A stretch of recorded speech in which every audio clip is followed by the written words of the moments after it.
Baik, terima kasih pemirsa. Anda masih bersama kami dan usahaku. Alhamdulillah kita telah mendapatkan begitu banyak ilmu dari guru-guru kita dengan mukadimah yang disampaikan tadi di segmen 1 dan 2. Dan insya Allah kita akan elaborasi tema yang sangat mendalam ini sehingga kita semakin mendapatkan pemahaman dan selalu berhati-hati dalam melaksanakan amalan-amalan dalam kehidupan ini. Pertanyaan pertama dari Bapak Hasbullah yang akan dijawab oleh Ustadz Fikri berkaitan dengan ada orang yang sholat tetapi termasuk orang yang merugi. Bagaimanakah memahaminya Ustadz Fikri? Bapak Ibu saudara-saudara kaum muslimin yang saya cintai. Orang yang beruntung seperti tadi disampaikan oleh guru kita adalah orang yang mengerjakan perintah-perintah agama. Dan itulah orang yang beruntung. Satu contoh misalnya sholat. Tetapi di lain kesempatan ada ayat yang mengancam. Celakalah fawailul lil musallin. Celakalah orang-orang yang sholat. Kalau yang sembahyang aja celaka, mendingan gua kagak sembahyang sekalian. nih begini nih, orang sekarang, tuh yang tadi disampaikan guru kita Habib Ahmad, orang sekarang senangnya nyari pembenaran, bukan ngikutin kebenaran. Nyari pembenaran paling enak, udah ketahuan salah, rekayasa. Udah ketahuan nembak nyalain anak buahnya.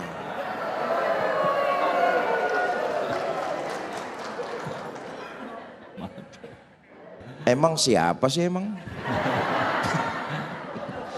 Orang sekarang tuh lebih seneng nyari pembenaran. Udah ketahuan salah, bukannya sadar, bukan ngikutin kebenaran, cari-cari pembenaran. Dulu ada maling ketangkep polisi, ditanya, "Mas, ngapain nyolong?" "Saya nggak nyolong Pak, saya ngambil tali, saya kagak tahu di ujungnya ada kambing." Cari pembenaran.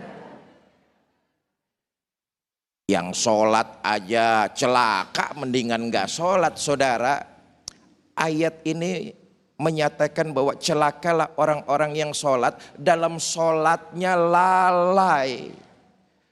Apa lalai itu?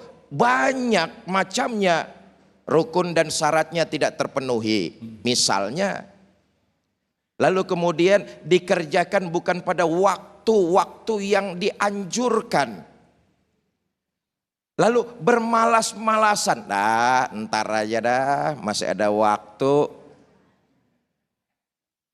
Ntar aja dah, asar jam 3:30, ntar dah jam 6 kurang 15 menit. 5 menit lagi mau maghrib.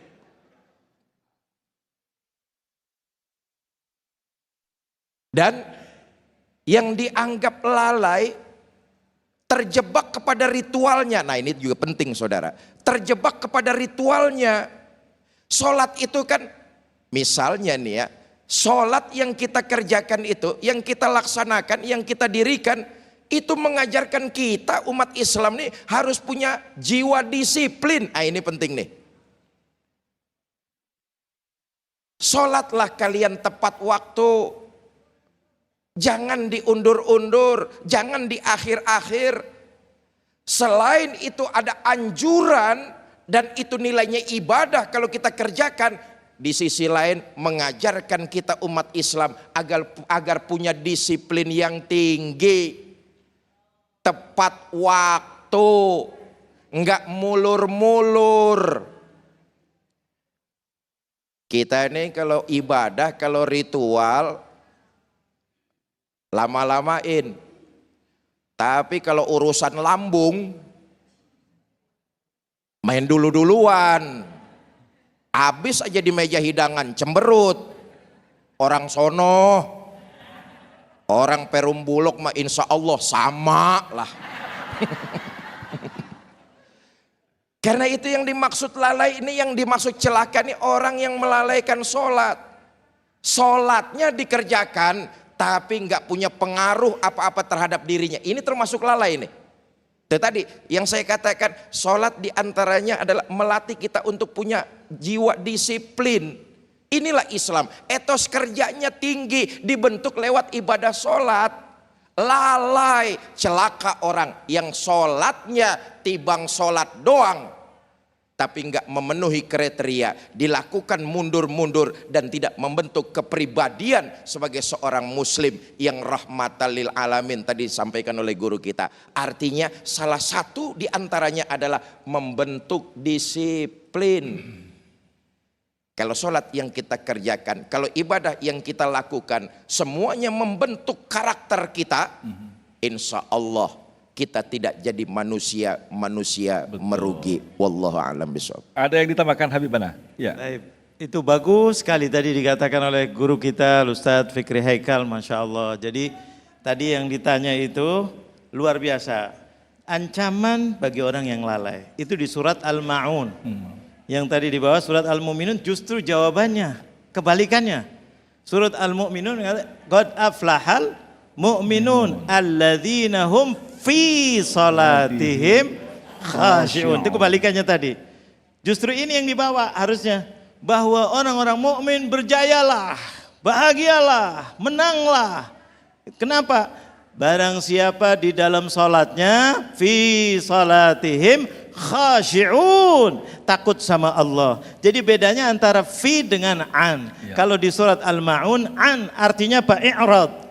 Tapi kalau fi di dalamnya, jadi kita kalau mengajak ya itulah, ayo sholat, sholat itu kebahagiaan, sholat mengajarkan disiplin, sholat mengajarkan jujur, sholat mengajarkan meninggalkan kemungkaran dan seterusnya. Kalau sholatnya khusyuk, khasyi'un. Tapi kalau sahun tadi an sholatihim sahun, bedanya an dan fi. Fi itu baik, luar biasa. Kalau an, i'rad. Dia itu apa? Berpaling dari sholatnya. Sholat, tapi kayak nggak sholat. Na'udzubillah min dalik. Terima kasih Habibana. Selanjutnya Ibu Siti yang akan dijawab oleh Habibana. Silakan Bunda. Assalamualaikum warahmatullahi wabarakatuh. Waalaikumsalam. Perkenalkan saya Ustadz, saya Siti Hawaria, mau izin bertanya. Di media sosial, di komunikasi sosial itu kan sekarang kita tuh update membahas kondisi terkini gitu Ustadz ya. Nah ada kadang-kadang kelompok yang menjawab begini, sudah kita nggak usah pikir macam-macam, kita urus keluarga kita sendiri saja.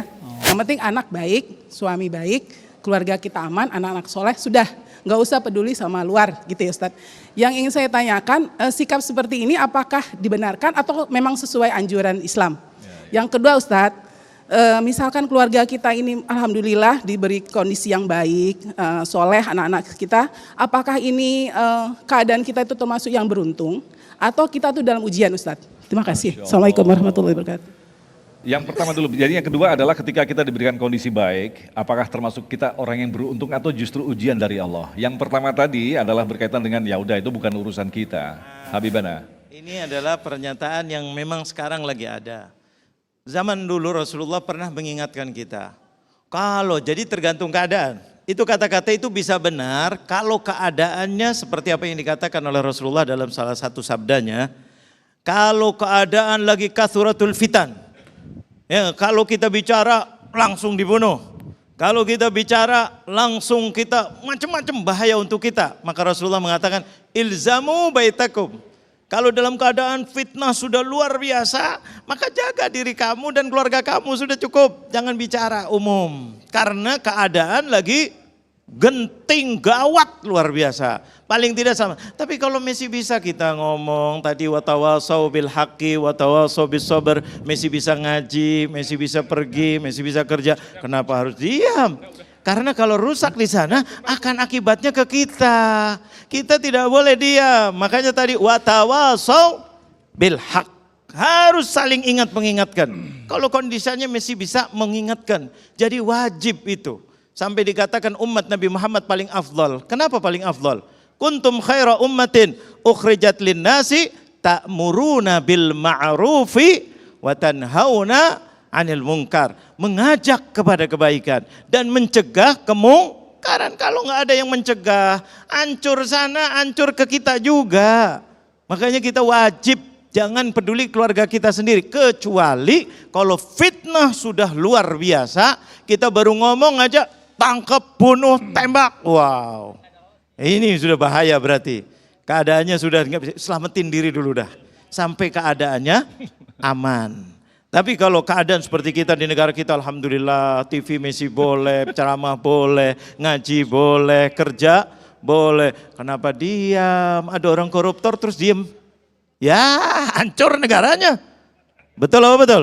Harus bicara, jangan. Nah, ini contoh aja. Jadi keadaan diam tidak diam itu tergantung keadaan. Kalau sudah darurat baru kita diam.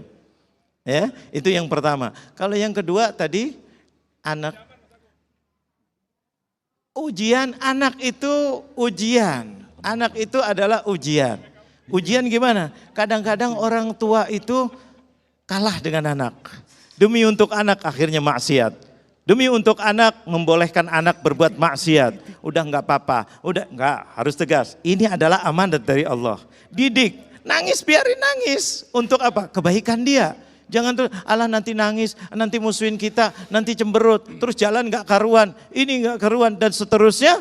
Maka ini adalah ujian, mudah-mudahan kita diselamatkan oleh Allah Subhanahu wa taala. Ya, kita jaga. Ayo.